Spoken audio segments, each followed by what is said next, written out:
Spent the last few days poring over Brandon Ingram offensive film so I could tell you exactly how Brandon Ingram has made the leap this season from a role player who had a lot of questions if he'd stick in the league to a guy who might just be a superstar. You can find plenty of people tell you all the analytics, how his numbers have jumped, how he's shooting more threes, all those things.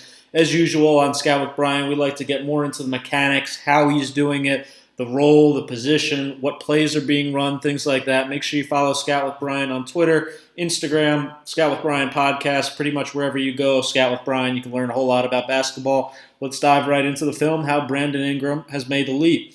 First and foremost, you're seeing him basically get to play in this point forward type role. He's playing almost all his minutes as the four-man for the Pelicans, and that's letting him get out, get rebounds, pushing himself in transition. Nice pass, Rodney Hood. But then again, look at these lineups. Kenrich Williams, again, is basically the three. Some people could call him the four, but Brandon Ingram is basically playing the four, and that makes a difference. Last season, he was in 3 of the 4 most common Lakers lineups. A few of those, Lonzo, Ingram, LeBron, Kuzma, JaVale. Brandon's basically the 2 in that lineup. Lonzo, Hart, Ingram, Cuz, JaVale. Again, basically the 2, maybe the 3 in that one.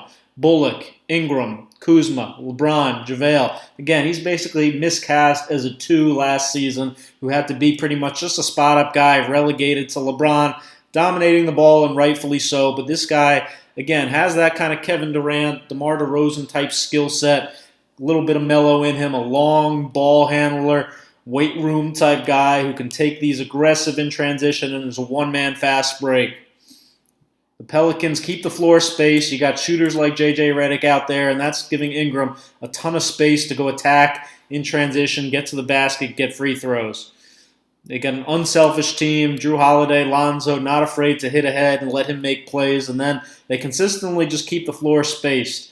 Usually have 5 out. If Okafor is in the game, maybe he's the one that's inside sometimes. But the floor, you see, Ingram has so much more room this season to operate. Instead of playing with a 4 and Kuzma, who wasn't making shots last season, instead of playing with LeBron, who isn't much of a spacer, JaVale obviously not a spacer, he's playing with guys consistently like Milwaukee's 5-out system. Look at him here as he gets the rebound, pushes himself, Euro step, that long step that he loves and is so successful with.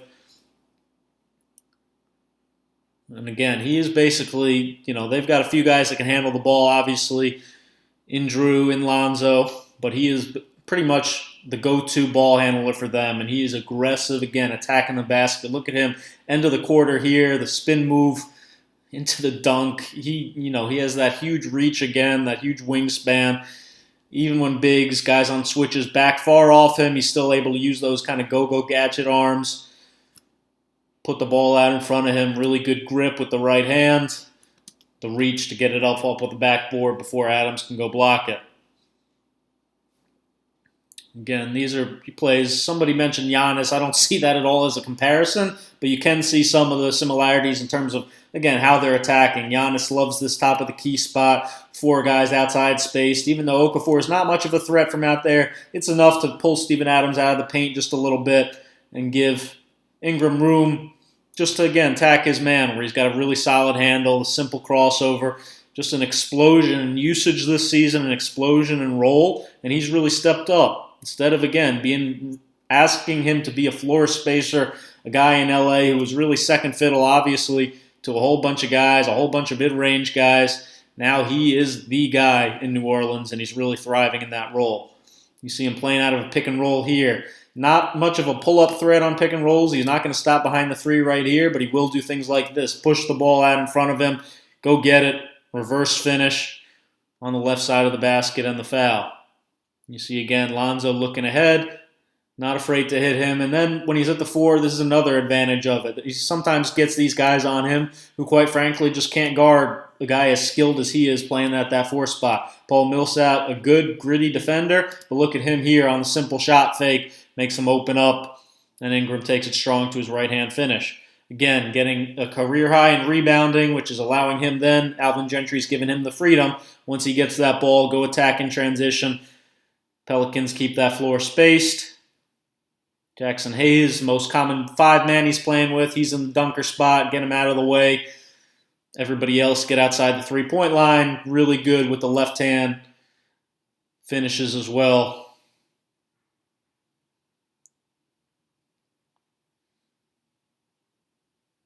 You see again, he's great at this kind of hang in the air finish. See a little bit of KD type in this. The verticality of Adams, great job knowing what's coming, sticking the ball out there, reaching with the left. Really good touch, really good feel around the basket. Again, the spin move there to get to his left. Got a lot of different ways, a lot of different solutions. You see him again attacking in transition. Left-hand finish, again, knowing the verticality's coming, but finishing nonetheless anyway. And then you'll hear some people tell you post-ups are dead, mid-range is dead. Brandon Ingram's not a believer in that. He's still thriving in those spots. And once again, it happens because, look at him, he's basically playing that 4 spot, but they will match up hunt. They will try to get smaller guys switched onto him like they do here. And then, again, Okafor is the only big. Everybody else is spaced, which gives Ingram room to operate, room to get down here, room to go to this shimmy right here. And when the defender goes for it just a little bit, great footwork here. Step through, finish at the basket. He's got really advanced footwork out of that post, mid-post area. See him attacking Royce O'Neal here, get his back to the basket. O'Neal tries to pull the chair. Great job by Ingram still to keep getting to his spot. That's what you see consistently with him. He's going to get to his spot regardless. Again, you see the floor space. Melly is a stretch guy. Here, basically, again, you've got all guys who can shoot out there with him, which allows him to get to his spot, get to where he's comfortable. This is his comfort zone. Kind of this DeRozan 5-6 foot area where he can just kind of explode up, get that high arc, and finish. Again, back to the basket. Explode off that right foot. High arcer. Post up certainly not dead for him.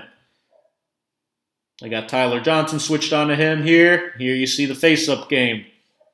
The shot fake.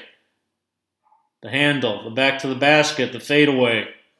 He's had all that in his game. Hasn't really been able to unlock it, though, playing on teams that were just, quite frankly, bad fits for him. And then, like I mentioned, the mid-range. Obviously not dead, but what I really like about his game this season, he is getting to his spot. He is rising up. He is shooting. He's getting to his kill spots. He's being aggressive. He is hunting shots. He knows that they need him to be aggressive. You see, again, matchup hunting there. Small screen with J.J. Redick. Gets Tyler Johnson switched on him, which is just going to allow him basically a little hesitation. Get to his groove, get to his spot, and I'm just going to shoot over you. You can't guard me. Has the shot fake down, too, certainly in his game. Look at him here. Shot fake. Don't go for it. Now I'm just going to lift up again and shoot over. He's got kind of that old man's game again. Kawhi Leonard on me this time. I'm going to still come off this pick and roll nice and tight. I'm not looking to pull up at 3 frequently, but I'm looking to S-dribble, keep you on my back, keep this defender on my back right here. A little bump off, uses his size, uses his body well, and again, gets to his spot. Doesn't matter if it's mid-range, doesn't matter where it is. He's going to get to those elbows, get to the free throw line. Pat Beverly on me this time. Again, keep him on your back. Get to that elbow, rise up. That's his kill spot. That's his money spot. That's where KD, DeRozan, Melo, all those guys have made a living for a long time. He was cooking in this Brooklyn game again.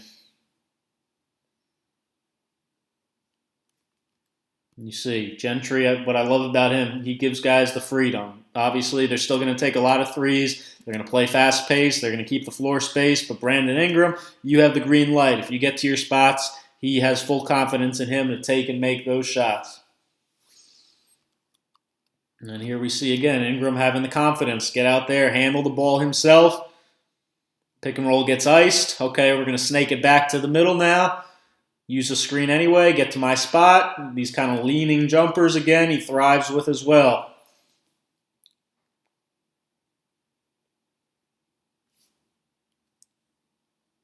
Look at the roll again, just clearly playing the 4 spot here. Okafor is the only big. We're going to go dribble handoff. Siakam goes under, right to a rescreen.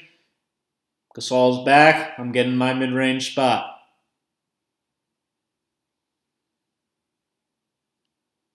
Now with Kenrich at the 4, Jackson Hayes again, come up and set one, little step up. Pretty good using the backboard too, using different angles to score. A lot of different solutions around the basket. Pushing himself in transition. Here we see the shot fake again. Really good at getting his defender off balance. Number one thing on the DeRozan, Wade scouting reports for years, stay down on those shot fakes. Now guys are falling for it all the time with Ingram. Good way to get a few extra free throws a game. And if they don't foul him, if they don't jump for it, or if they happen to fly by, they fly by, you lift up, shot. Really smooth, kind of like the old man game at the gym. Gets to his spot, big jumps. Now I'm going to jump into you, get to the free throw line again. Smart, high IQ player. Game's really slowed down for him. If you want to see part 2 of this video where I'm going to talk about Brandon Ingram's threes, how he's exploded from the three-point line, what I see mechanically different in his three ball, what I see in terms of, again, the game slowing down for him really improving as a passer and as a playmaker. We'll dive into a lot of his passing abilities.